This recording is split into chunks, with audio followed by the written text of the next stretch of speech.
बच्चे, आज का संदेश तुम ध्यानपूर्वक सुनना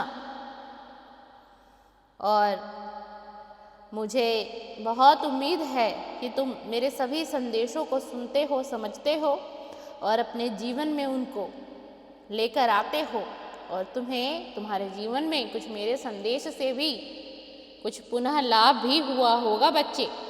क्योंकि मैं तुम्हारा बाबा, तुम्हारा पिता, मैं हमेशा चाहता हूँ कि मेरा बच्चा, मेरा शिष्य हमेशा फलता फूलता रहे और एक सुखदमय जीवन जीता रहे। आज का संदेश कुछ इस प्रकार है बच्चे। भावना व कामना शुभ हो तो जीवन भी सुखमय होगा बच्चे। दुनिया में लोग दुखी, परेशान और अशांत हैं। वह सुख, शांति, खुशी और हिम्मत की कामना करते रहते हैं बच्चे। इसके लिए दुआएं मांगते हैं। इस हालात को देखते हुए हमें सबके प्रति रहम, कल्याण और सेवा की भावना रखनी है। श्रेष्ठ संकल्प, शुभ भावना, शुभ कामना, मीठी वाणी, मधुर संबंध, रूहानी दृष्टि, वृत्ति, शुद्ध वाइब्रेशन और स्वच्छ वातावरण आदि सेवा की भिन्न भिन्न विधियों के माध्यम से उनकी सेवा करनी है बच्चे। मैं चाहता हूँ तुम इस मेरे संदेश को अंत तक जरूर सुनना, तभी तुम इस संदेश का अर्थ भली भांति समझ पाओगे प्रिय। मानव और विश्व कल्याण करने की दिशा में विशेष 4 बातें हमारी सहायक होंगी। पहली बात, हर कार्य में अपने को निमित्त समझना है तुम्हें और उसे निमित्त भाव से ही करना है।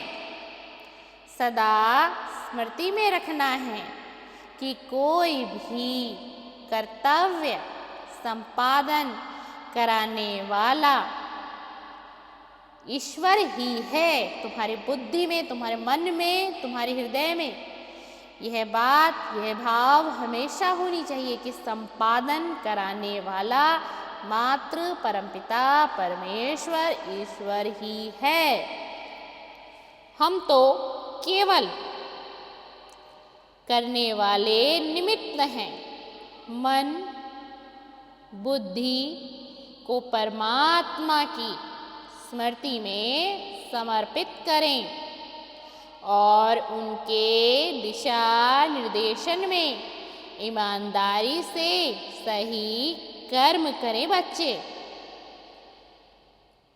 कर्म फल की चिंता ना करें, क्योंकि हमने जिम्मेदारी उनको सौंपी है तो सफलता हमारे कदम चूमेगी ही। किसको तुमने जिम्मेदारी सौंपी है? उस ईश्वर को, परमपिता परमेश्वर को तुमने अपना बनाया। तो तुमने उनसे कहा कि हे प्रभु, मेरी सफलता की जिम्मेदारी भी मैं तुम्हें ही सौंप रहा हूँ। तुम चाहोगे ना प्रभु तो सफलता भी मेरे कदम चूमेगी। हे हरि, हे श्री, हे प्रभु, हे ईश्वर। संसार रूपी कर्म क्षेत्र में हर धर्म, भावना और पुण्य कार्य का स्रोत स्वयं भगवान है बच्चे। हम जब अपने को ईश्वर का माध्यम समझेंगे तो हमारे हर कार्य, तुम्हारे हर कार्य, यहाँ तक कि तुम्हारे रुके हुए कार्य, स्थिति, तुम्हारी परिस्थिति, संबंध, संपर्क, चेहरा और चलन में सेवा भाव या दूसरों को कुछ देने की भावना रहेगी बच्चे। धीरे धीरे इस भाव के साथ तुम्हारे अंदर दूसरी विशेषताएं जैसे कि नम्रता, धैर्य, सहनशीलता अपने आप विकसित होंगी।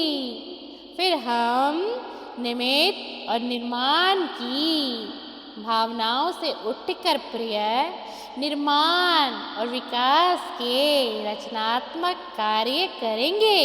बिल्कुल करेंगे और तुम करोगे। अपने जीवन को भी तुम बच्चे बदल लोगे जब तुम इस कथा का वर्णन समझ जाओगे, इस कहानी को समझोगे, मेरे संदेश को सुनोगे और इन 3 बातों निमित्त, निर्माण और निर्मन के साथ साथ चौथी विशेषता निर्वाण की स्थिति या बोझ और भार से मुक्त मानसिक स्थिति विकसित होगी प्रिय।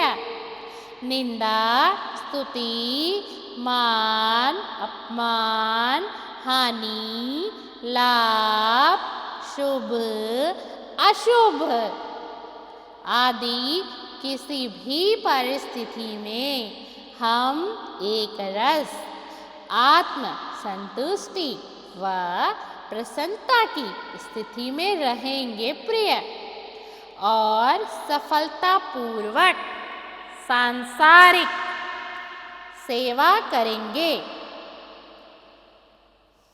आध्यात्मिक ज्ञान और रूहानी योग ध्यान के आधार पर ही हमें ऐसी आत्मनिर्भर व आत्मनिर्वाण की स्थिति विकसित करनी है।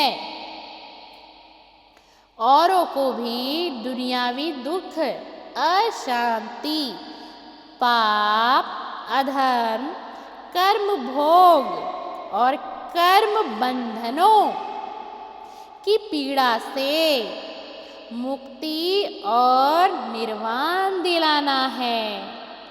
उसके लिए ये 4 बातें अच्छी तरह हमारे प्रैक्टिकल जीवन में उतारना है तुम्हें।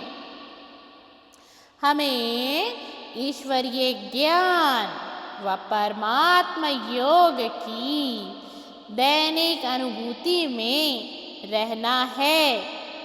सदा और सभी के लिए शुभ सोचने, बोलने और करने की आंतरिक शक्ति तथा क्षमता को बढ़ाना है प्रिय। सभी के प्रति शुभ भावना व शुभकामना रखनी है, अर्थात कि तुम्हारा भाव शुभ होना चाहिए और तुम ना अपने साथ साथ अपने कुटुंब के साथ साथ और भी समाज के अन्य लोगों की शुभकामना रखो, अपने हृदय में शुभ भावना रखो। जब तुम दूसरों के लिए ईश्वर से शुभकामनाएं मांगोगे, शुभ भावनाएं रखोगे, तो वो परम पिता परमेश्वर तुम्हारे तरफ आसक्त हो जाएंगे प्रिय, तुम्हारे से लोभित हो जाएंगे वो ईश्वर। वो कहेंगे ये ऐसा मनुष्य धरती पर है कि यह अपने साथ साथ दूसरों की भी अच्छी शुभ भावना की मुझसे कामना करता है, मुझसे प्रार्थना करता है। यह मेरा परम शिष्य है, ये मेरा परम भक्त है। सबको दुआओं की शक्तिशाली ऊर्जा प्रदान करनी है और सभी से दुआओं की सुखद ऊर्जा को प्राप्त करना है तुम्हें। इसे ही सुख देना एवं सुख लेना कहते हैं प्रिय। बच्चे, तुम्हें आज के संदेश को सुन के बहुत अच्छा लगा होगा, बहुत तुम्हें आज अच्छा लगा हो।